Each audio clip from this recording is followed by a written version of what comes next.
제16회 장애인 직업재활의 날을 맞아 기자회견을 개최하게 되었습니다. 오늘 기자회견을 위해 한국장애인 직업재활시설협회 이상원 회장님, 이원기 수석부회장님, 이민규 부회장님 참석하셨습니다. 먼저 한국장애인 직업재활시설협회 이상원 협회장님께서 기자회견문을 낭독하시겠습니다.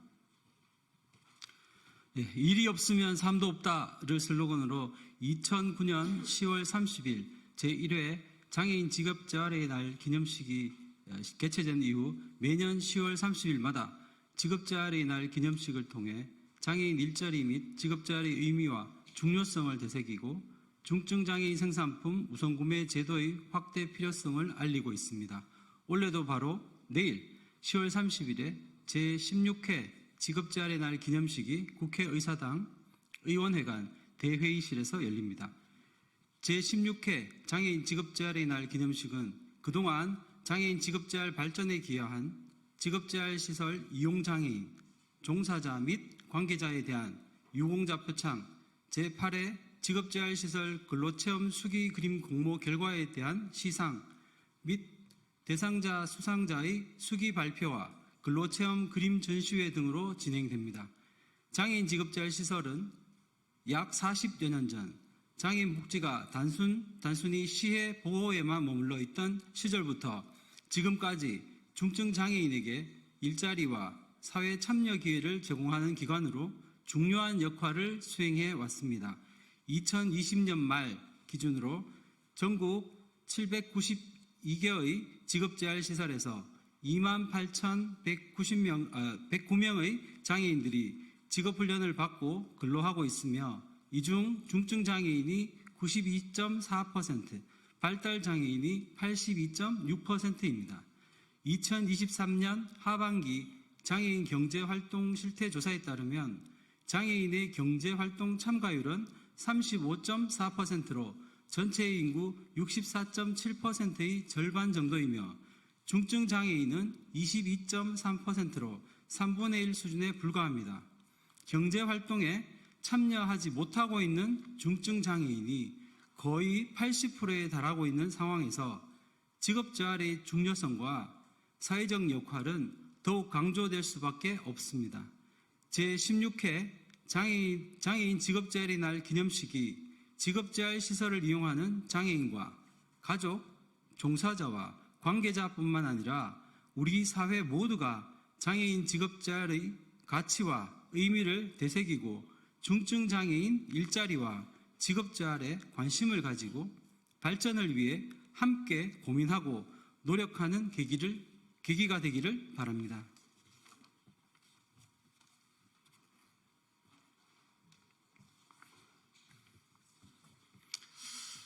자, 안녕하십니까. 한국장애인직업재활시설협회 수석부회장을 맡고 있는 장애인직업재활시설 보람근로원의 이원기 원장입니다.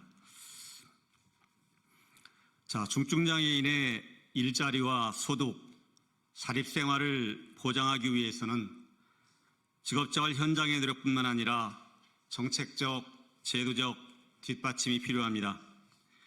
중증장애인 생산품 우선구매 제도는 경쟁 고용이 어려운 중증 장애인들을 고용하는 직업재활시설 등의 생산품에 대한 우선 구매를 지원함으로써 중증 장애인의 고용과 소득 및 자립생활을 보장하기 위한 제도입니다.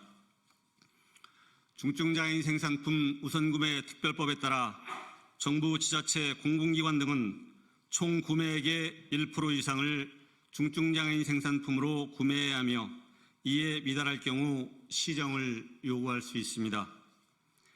지난해 김혜지 국회의원이 대표 발의한 중증장애인 생산품 우선구매 특별법 개정안이 대안으로 조정되어 통과가 되었고 중증장애인 생산품 우선구매 비율을 2% 범위 내에서 정할 수 있도록 상향하였습니다.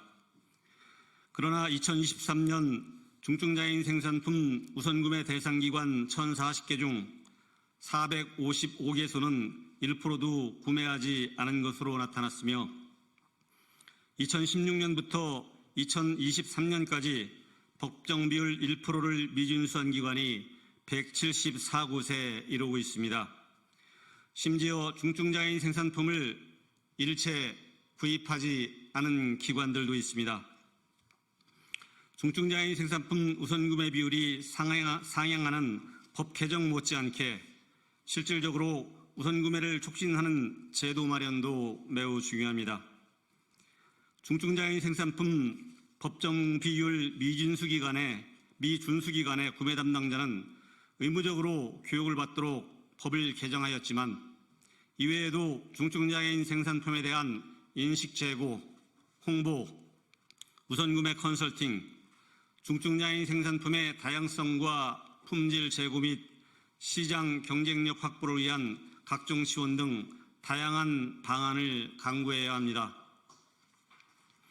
2023년 중증장애인 생산품 우선구매 비율은 1.07%였으며 생산시설에 고용된 장애인은 약 15,000명으로 이 중 90% 이상이 중증장애인입니다. 중증장애인 생산품 우선구매 2%를 달성하게 된다면 신규로 만여 명의 중증장애인 일자리를 창출할 수 있고 생산시설에 근무하고 있는 중증장애인의 안정적인 고용 유지와 소득, 환경 개선을 기대할 수 있을 것입니다. 감사합니다.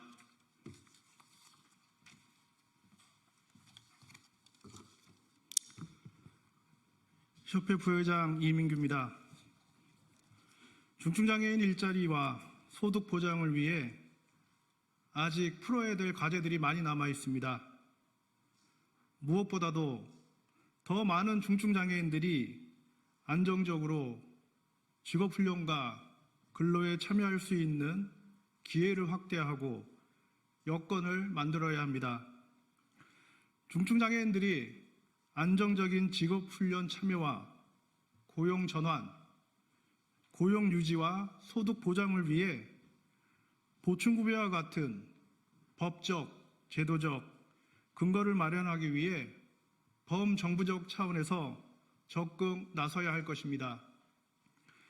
지난 21대 국회에 이어 이번 22대 국회에서도 김혜지 국회의원은 최저임금 적용 제외를 폐지하고 최저임금 지급을 위해 임금의 일부를 국가가 지급함으로써 중증장애인의 고용과 임금을 보장하기 위한 최저임금법, 장애인 고용 촉진 및 직업재활법 개정안을 발의하였습니다. 직업재활시설 훈련장애인 지원을 위한 예산 확보 또한 지속적으로 이루어져야 할 것입니다. 이러한 노력이 법안 통과와 예산 마련이라는 실질적인 결실을 이루고 중증장애인들이 마음껏 일하고 소득을 보장받고 삶의 주인으로 당당하게 행복한 삶을 살아갈 수 있도록 정부의 적극적인 지원을 촉구합니다. 감사합니다.